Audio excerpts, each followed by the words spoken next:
Bonjour frères et sœurs en Christ, que Dieu vous bénisse. Nous sommes aujourd'hui le 5 août, vendredi 5 août 2022. C'est votre frère révérend Georges David Ada, président national du PNTS, Parti nationaliste travailliste pour le salut au Togo. La dernière fois, j'ai fait un audio dans lequel j'ai dit clairement que Satan n'est pas un adversaire pour Dieu. Au contraire, il est en quelque sorte serviteur de Dieu. Et j'ai expliqué que c'est Dieu qui l'a créé. La parole dit: le serpent était l'animal le plus rusé que Dieu a fait. Donc c'est Dieu qui a créé le serpent ancien. Dans Apocalypse 12, verset 9, il fit précipiter le grand dragon, encore appelé Satan et Diable.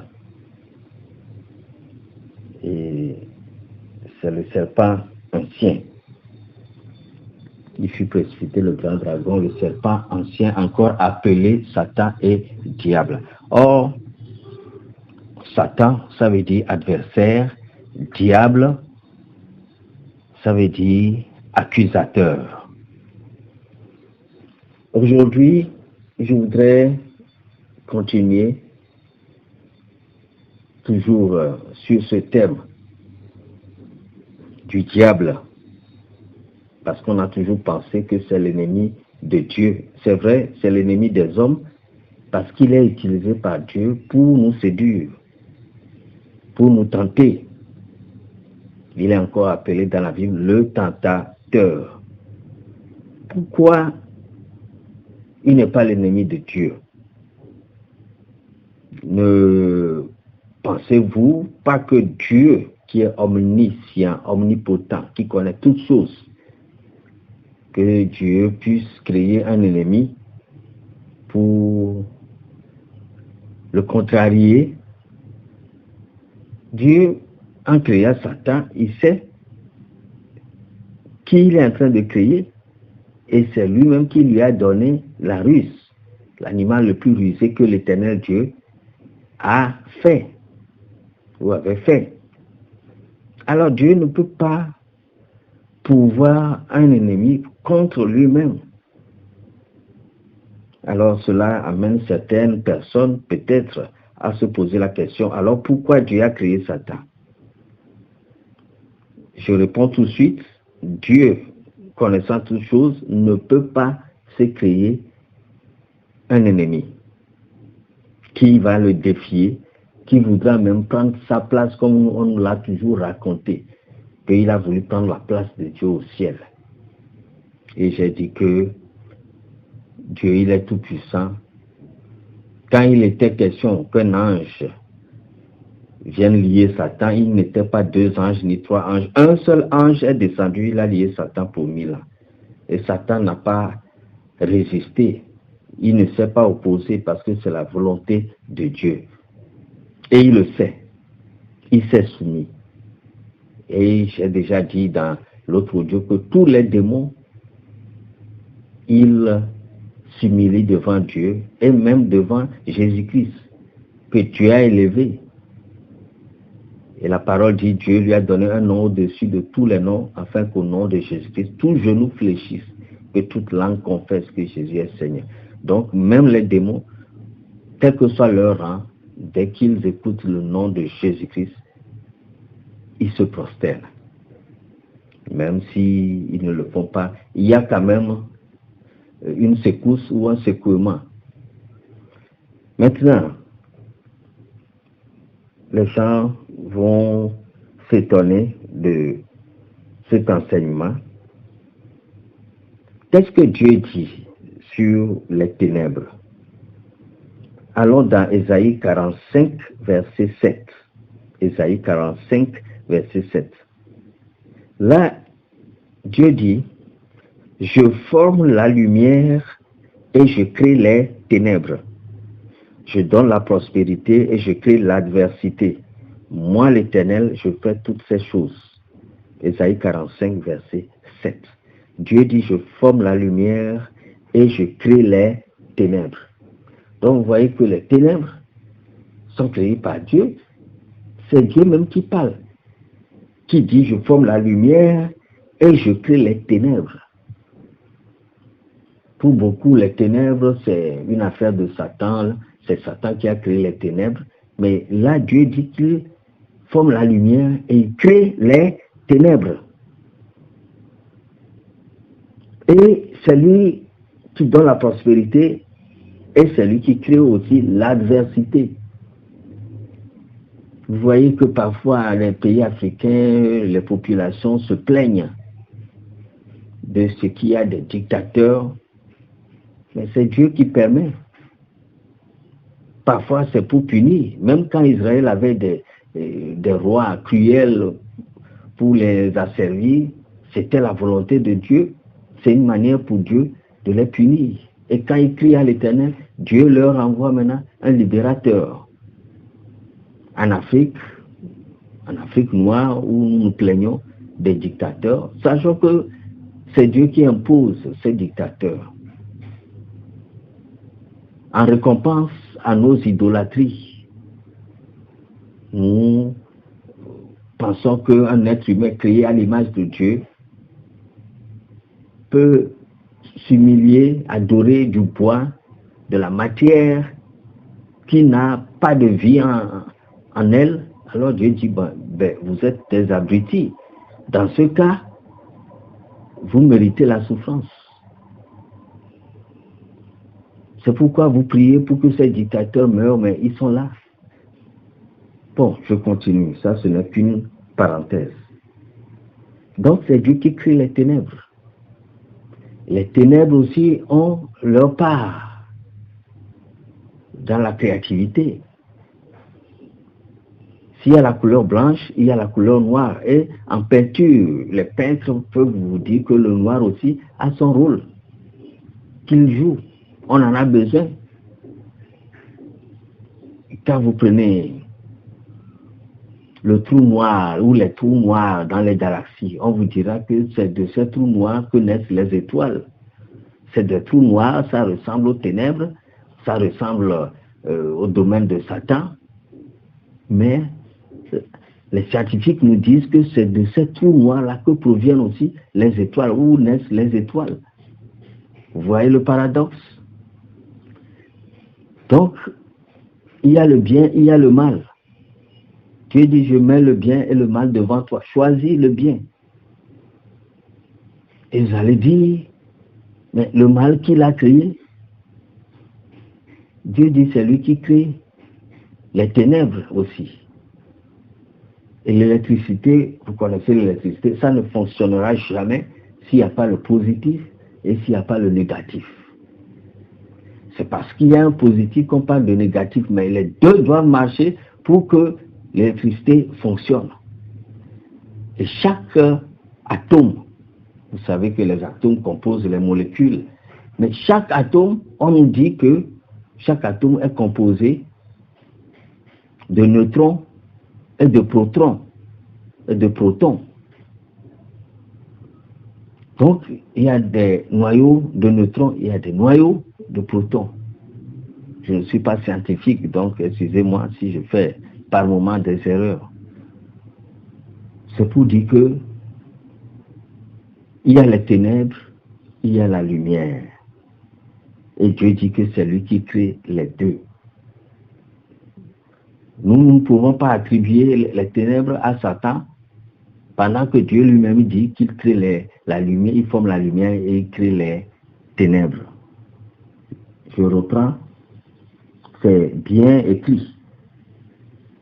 C'est bien écrit dans Ésaïe 45, verset 7. Je forme la lumière et je crée les ténèbres. Quand nous allons dans Proverbe 16, verset 4, là Dieu dit, l'Éternel a tout fait. La parole dit, l'Éternel a tout fait pour un but. Même le méchant pour le jour du malheur. Vous voyez, quand on parle du méchant, ce n'est pas seulement méchant sur la terre. Hein. Dans la parole, il nous est parlé, nous n'avons pas lutté contre la chair et le sang, mais contre les dominations, les esprits mauvais dans les lieux célestes, les esprits méchants.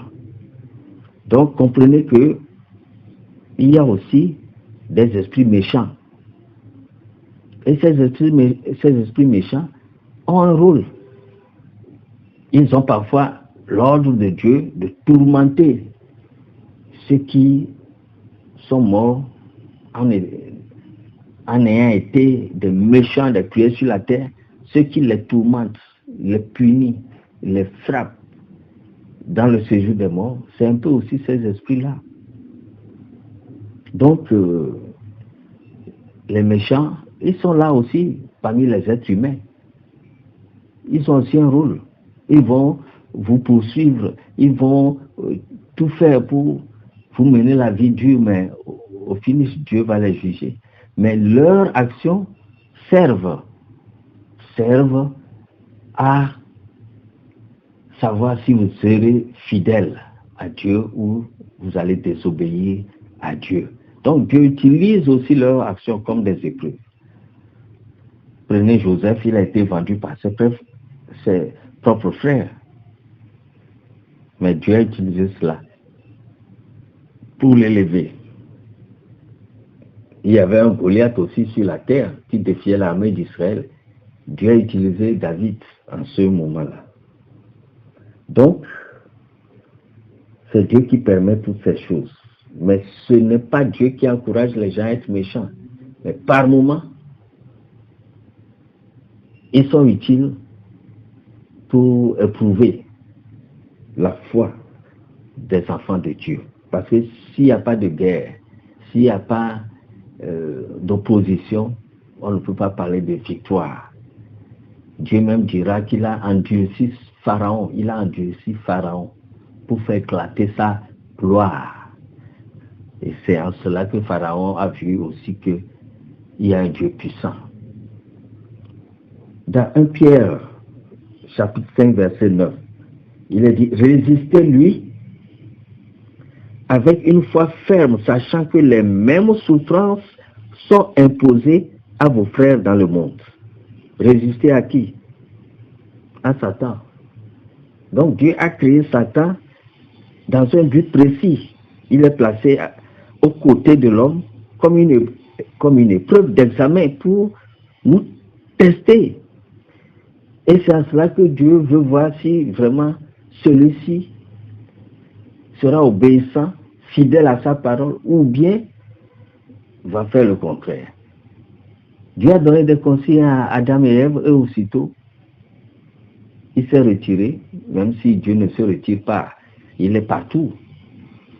Et voilà, le tentateur vient pour tromper Ève. Et Ève est tombée dedans.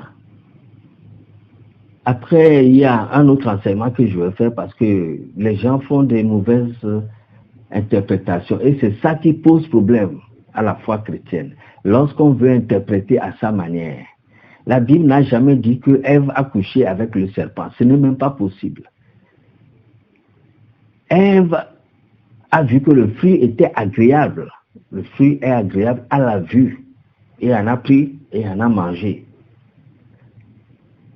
Je vais revenir là-dessus. Je ne voudrais pas en parler tout de suite, sinon ça sera trop long. Mais cette doctrine où on dit que Ève a couché avec le serpent est fausse. Je déclare cela faux. Ou je déclare cette doctrine fausse. Et j'y reviendrai pour que ça soit exceptionnellement par rapport aux fruits qui a été mangé dans le jardin d'Éden. Peu importe qu'on me dise que c'est tel grand homme de Dieu, tel grand prophète qui a dit ça, les prophètes aussi peuvent faire de l'erreur. Justement, Dieu permet cela, que les dirigeants des églises fassent aussi des erreurs pour voir si tous ceux-là vont le suivre bêtement dans cette erreur, ou bien il y en aura, ou il y en auront qui seront un peu intelligents pour éviter de tomber dans le piège du diable. Donc, toutes les églises, Dieu permet que vos prophètes aussi fassent des erreurs. Juste pour voir si vous serez comme les gens de Béré qui examinaient la parole, pour voir si ce qu'on leur disait, c'est ce qui est écrit, ou bien, juste parce que c'est mon prophète, il faut le suivre bêtement, aveuglement. Je vais revenir sur ce point-là. Donc, c'est Dieu même qui permet la tentation. Seulement, il dit, résistez au diable, il sera loin de vous. Il dit, résistez lui avec une foi ferme, sachant que les mêmes souffrances sont imposées à vos frères dans le monde. 1 Pierre, chapitre 5, verset 9.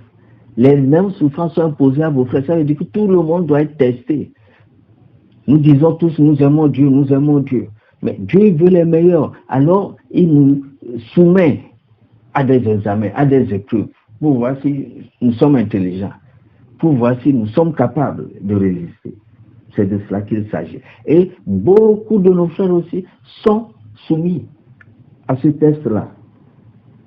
C'est ce que nous dit Pierre, dans 1 Pierre 5, verset 9. Même Abraham, là il est dit dans Genèse 22, après ces choses, Dieu mit Abraham à l'épreuve et lui dit, je crois Genèse 22, verset 1, Dieu mit Abraham à l'épreuve. Là, Dieu n'a pas utilisé Satan, il n'a pas demandé à Satan de le faire. Lui-même directement, puisqu'il parle avec Abraham directement, c'est lui-même qui a mis Abraham à l'épreuve. Le fils unique qu'il a espéré des années, Dieu dit maintenant, sacrifie-moi ce fils. Juste pour voir. Et c'est quand il a obéi, il a voulu obéir. Dieu a dit non. L'ange de l'Éternel lui a dit non, ne touche pas l'enfant. Et c'est à partir de ce moment, Dieu dit maintenant, je sais que tu me crains. Tu n'as même pas refusé de me sacrifier ton fils unique. Maintenant, moi aussi, je vais te bénir. Toutes les nations de la terre seront bénies en ta postérité parce que tu as obéi à ma voix. Ça, c'est Genèse 22, verset 18. Dieu dit, ton fils unique là, tu n'as pas refusé.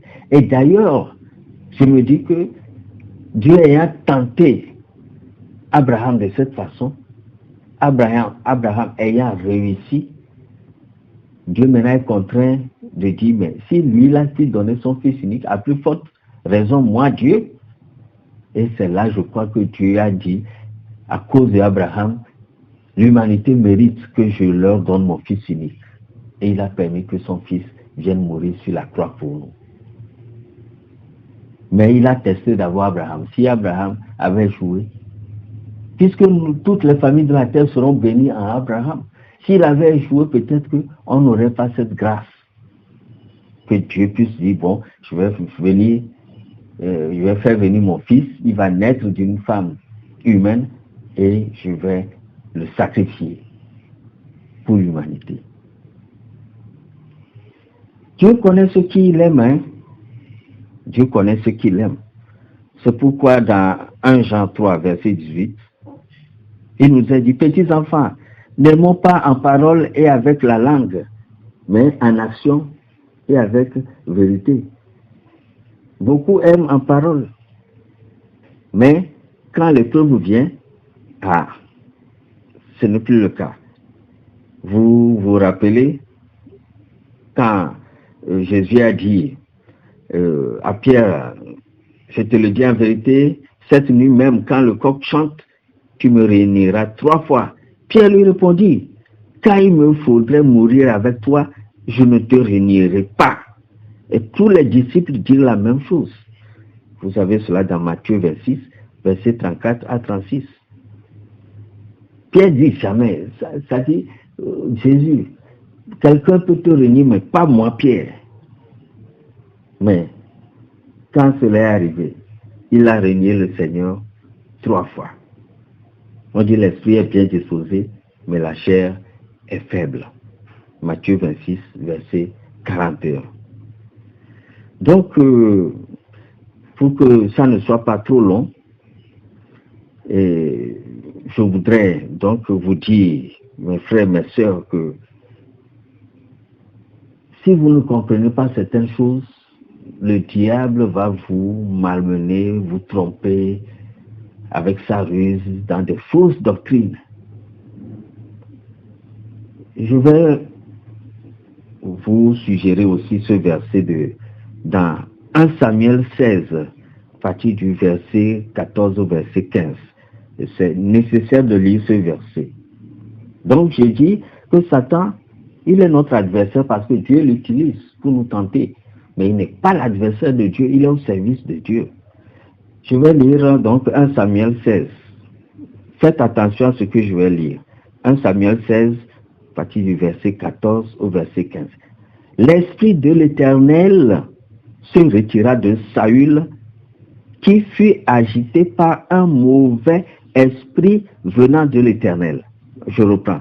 L'Esprit de l'Éternel se retira de Saül, qui fut agité par un mauvais esprit venant de l'Éternel. Les serviteurs de Saül lui dirent, voici un mauvais esprit de Dieu t'agite. Voici un mauvais esprit de Dieu t'agite. Est-ce que vous comprenez le verset? On dit un mauvais esprit venant de l'Éternel. Donc vous allez dire, comment un mauvais esprit peut venir de la part de Dieu? Parce que dans notre entendement, le mauvais esprit ne vient que de Satan ou n'est qu'un esprit associé à Satan. On dit un mauvais esprit venant de l'Éternel. Donc Dieu peut permettre qu'il y ait un mauvais esprit pour venir tourmenter. Un mauvais esprit venant de l'Éternel. Les serviteurs de Saül lui disent, voici un mauvais esprit de Dieu t'agite. Eux aussi, ils ont repris. Ils savent que le mauvais esprit vient de la part de Dieu pour punir Saül qui a fait quelque chose que Dieu n'a pas agréé.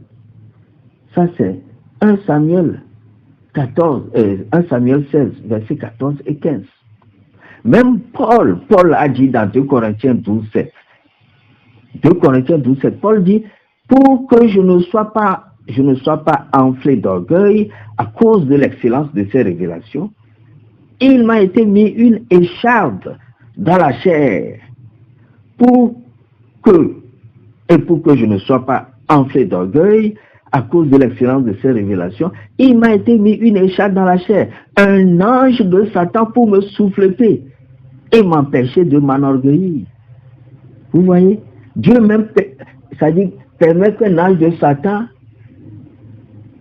aille le souffleter pour qu'il ne s'enorgueille pas, pour qu'il ne dise pas je suis trop fort, je suis saint, je suis ceci. Il a prié 3 fois le Seigneur lui a dit ma grâce te suffit. Il a prié, même l'ange ne voulait pas partir. L'ange de Satan, c'est bien précisé. C'est comme un démon qui est venu le déranger. Parce que Dieu voit que non, Paul à un certain moment va s'estimer trop haut. Il permet qu'un démon. Vous voyez, Branham, à un certain moment, des gens voulaient l'adorer. Ils pensaient que même c'est lui Jésus. Dieu a permis qu'il passe par un accident de voiture pour que ce fidèle sache qu'après tout, c'est quand même un être humain. Aujourd'hui, il y a même des gens qui viennent dans nos milieux, que ce soit au Togo, et qui se réclament de Jésus-Christ. Ils disent que c'est eux, Jésus-Christ, qui est revenu sur la terre. Ou même en Côte d'Ivoire. Et les gens commencent par les suivre en disant que oui, celui-là, ce prophète-là, qui s'appelle tant, c'est lui qui est Jésus qui est revenu. Donc l'homme peut suivre aveuglement n'importe quoi. Je crois qu'il y a une dame au Bénin aussi qui disait que c'est elle qui est Dieu, non? En tout cas, voilà. Un ange de Satan a été envoyé vers Paul. Excusez les bruits, hein. Les bruits qui sont dedans. Il y a des machines à côté qui font du bruit. Là, je ne veux pas dire c'est encore Satan. C'est dans la journée, il y a un moment ouvrable, donc on remet tout entre les mains de Dieu. Donc, vous voyez, un ange de Satan a été envoyé par qui? Par Dieu, à Paul. Et c'est lui-même qui le dit. Pour que je ne sois pas en fait d'orgueil à cause de l'excellence de ces révélations, il m'a été mis une écharpe dans la chair, un ange de Satan pour me souffleter et m'empêcher de m'enorgueillir. Vous voyez, c'est de cela qu'il s'agit. Même dans 1 Roi 22, à partir du verset 20 au verset 22, qu'est-ce qui est dit là-bas? Et l'Éternel dit, 2 points, qui séduira Achab pour qu'il monte à Ramoth en Galade et qu'il y périsse. Vous voyez, Dieu veut que quelqu'un, un esprit, vienne séduire Achab. Et à la suite, il a dit, et un esprit vient se présenter devant l'Éternel. Et il dit, moi, je le séduirai. L'Éternel lui dit, 2 points, pour que vous puissiez comprendre. Comment? Point d'interrogation. Et l'esprit de réponse, je sortirai, répondit-il, et je serai un esprit de mensonge dans la bouche de tous ces prophètes. Je serai un esprit de mensonge dans la bouche de tous ces prophètes. L'Éternel dit, tu le séduiras et tu en viendras à bout. Sors et fais ainsi. 1 Roi 22, verset 20 à verset 22. Dieu pose la question, qui peut aller séduire Achab pour moi? Pour qu'il commette des erreurs et qu'il périsse dans ça. Un esprit s'est présenté, il dit, je vais le faire. Comment vas-tu arriver? Il dit, je vais devenir un esprit de mensonge dans la bouche de tous ces prophètes. Même dans les épreuves, vous allez voir que parfois c'est des mensonges que le peuple croit. Le peuple croit cela comme ça. J'ai toujours dit, rababababa, ce n'est pas le don de langue. On ne peut pas me dire que le Saint-Esprit, il n'est pas capable de parler la langue de la Libye, la langue de l'Éthiopie, la langue du Cameroun, la langue du Togo.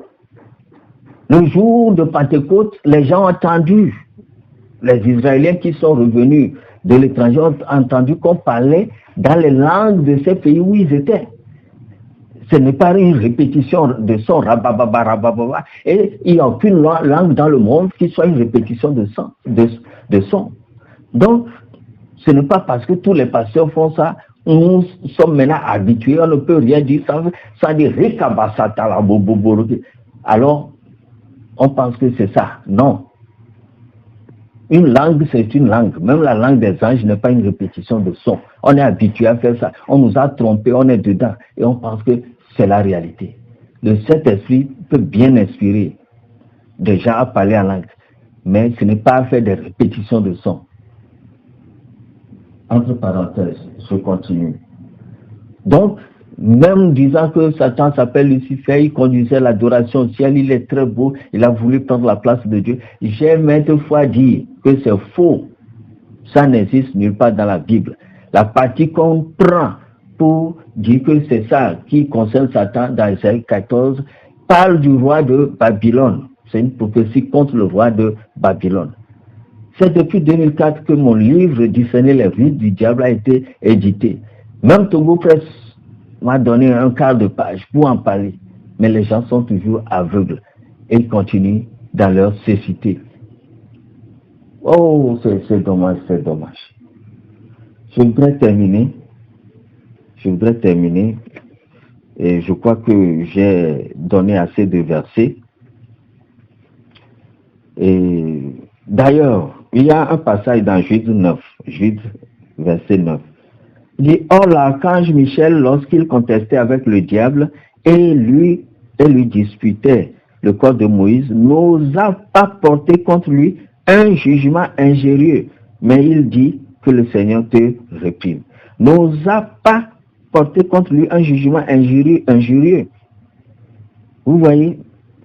Donc Michel, l'archange Michel, il est allé réclamer le corps de Moïse parce que Satan lui va dire, oui, il a fait ceci, il a désobéi à Dieu. Mais Michel, lui, il a la mission de la part de Dieu de récupérer. Donc Satan ne peut pas s'opposer à la volonté de Dieu. Donc quand les gens sont dans les mauvaises choses, c'est les mêmes démons qui vous servent là, qui vous manipulent, qui vous utilisent, qui viendront vous accuser et revendiquer votre âme après votre mort. que oui, il a fait ceci, il a été avec nous, il nous a servi. Dieu, c'est notre élément. Mais pour Moïse, Dieu n'a pas accepté. Et l'ange de l'Éternel, Archange Michel, a récupéré l'âme de Moïse ou le corps de Moïse. C'est de ça qu'il s'agit. Mais quand il faisait cela, il n'a point insulté le diable. Il ne l'a point injurié. Moi-même, il m'est arrivé d'injurier ensuite des heures le diable. Hein. Mais en réalité, l'archange Michel, sachant qu'il est au service de Dieu, lui aussi c'est sa mission, de séduire. Il n'a point tenu de propos déplacés envers lui. Donc, je voudrais m'arrêter ici pour dire que Dieu, c'est lui-même qui permet qu'on soit tenté. Dans 1 Corinthiens 10, verset 11, aucune tentation ne vous est survenue qui n'ait été humaine. Et Dieu, qui est fidèle, ne permettra pas que vous soyez tentés au-delà de vos forces. Mais avec la tentation, il préparera aussi le moyen d'en sortir afin que vous puissiez la supporter. Donc c'est une épreuve, c'est comme un sujet d'examen. Vous devez passer par là et être noté. Noté sur votre fidélité, sur votre foi. Ce qu'on dit l'épreuve de la foi. Donc aucune tentation ne vous est survenue qui n'ait été humaine.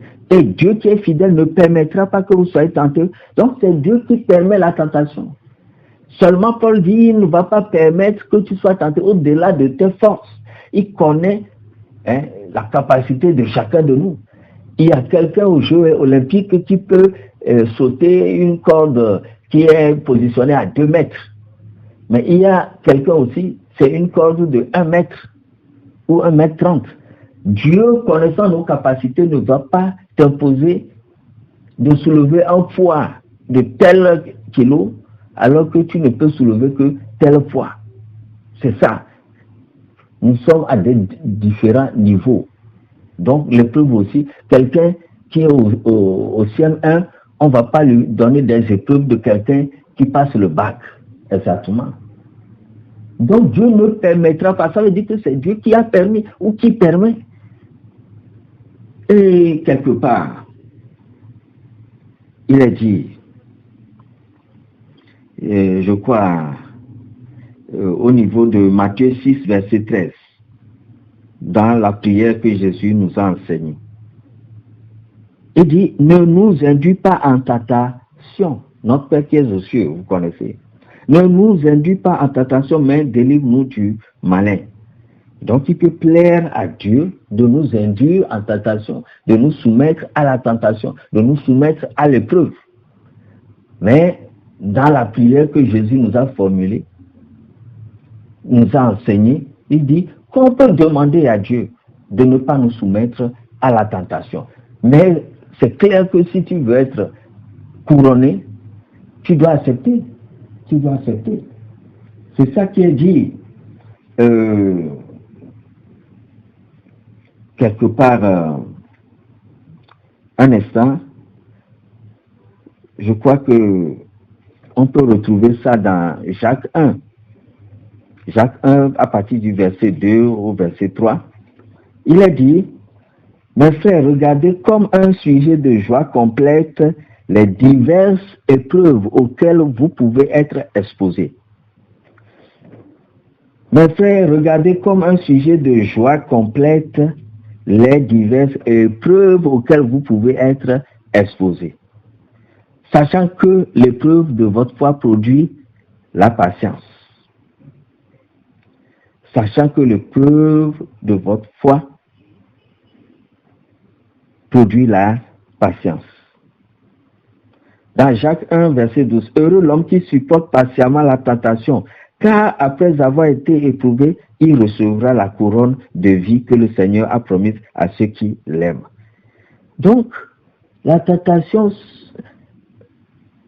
quelque part dans le premier verset de Jacques 1 que j'ai lu, on dit que ça soit comme un sujet de joie. Et notre intention doit être, je vais gagner cette épreuve, je vais gagner cette tentation. Et en gagnant, nous recevons des galons, nous recevons une couronne. On dit, heureux l'homme qui supporte patiemment la tentation, car après avoir été éprouvé, il recevra la couronne de vie que le Seigneur a promise à ceux qui l'aiment. Jacques 1, verset 12. Vous voyez? Donc, quand nous lisons Jacques 1, verset 3 à 4, on dit, sachant que l'épreuve de votre foi produit la patience. Mais il faut que la patience accomplisse parfaitement son œuvre afin que vous soyez parfaits et accomplis sans faillir en rien. Donc, c'est comme un papa qui quitte la maison, qui laisse des bonbons en haut de l'armoire et dit à son enfant, n'y touche pas, hein. Mais peut-être, papa, c'est qu'en revenant, l'enfant va toucher. Mais il met quand même cela là-bas. Et il revient, il se rend compte que l'enfant a touché les bonbons. Et il le corrige, plus ou moins.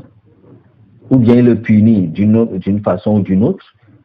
Alors, quelqu'un va dire, mais pourquoi il sait que l'enfant va manger ça, mais il laisse quand même les bonbons à côté, ou bien sur l'armoire, ou dans le frigidaire en lui interdisant. Mais le papa, il va dire, mais il est en train d'éduquer son enfant. Une autre fois, il part encore, il laisse encore, jusqu'à un moment, l'enfant ne prendra plus.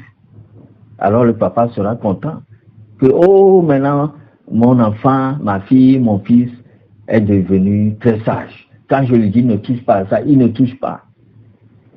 Mais demain, ce papa peut-être a une grande société qu'il va confier à l'enfant. Ce qui veut dire que même s'il y a des milliards, des millions ou des milliards, l'enfant n'aura pas envie de prendre parce qu'il est impliqué dans cela. Donc, c'est pour dire que Dieu ne veut pas des marionnettes, des robots. C'est pourquoi il permet qu'on soit tenté, qu'on soit mis à l'épreuve, comme il a mis à l'épreuve Abraham. Et il lui a dit, maintenant je sais, Abraham, je sais que tu m'aimes. Tu n'as même pas refusé de me donner ton fils unique. Oh, notre Dieu, il est souverain. Je voudrais m'arrêter ici. Mais on doit savoir que les mêmes épreuves sont soumises à tout le monde. Et c'est de cette façon que Dieu sélectionne les meilleurs. Il y a des passages où il dit, à celui qui vaincra, je donnerai. À celui qui vaincra, je donnerai. As-tu déjà vaincu? Ou bien tu ne veux aucune épreuve? C'est trop facile de dire j'aime Dieu. Mais il faut que cela se démontre aussi en résistant au diable, en sortant victorieux des tentations. Que Dieu vous bénisse. C'était votre serviteur révérend Georges David Ada. J'ai beaucoup à dire, mais je vais écouter parce que sinon, si c'est trop long, les gens ont la paresse de suivre. Shalom, shalom. Que Dieu vous bénisse.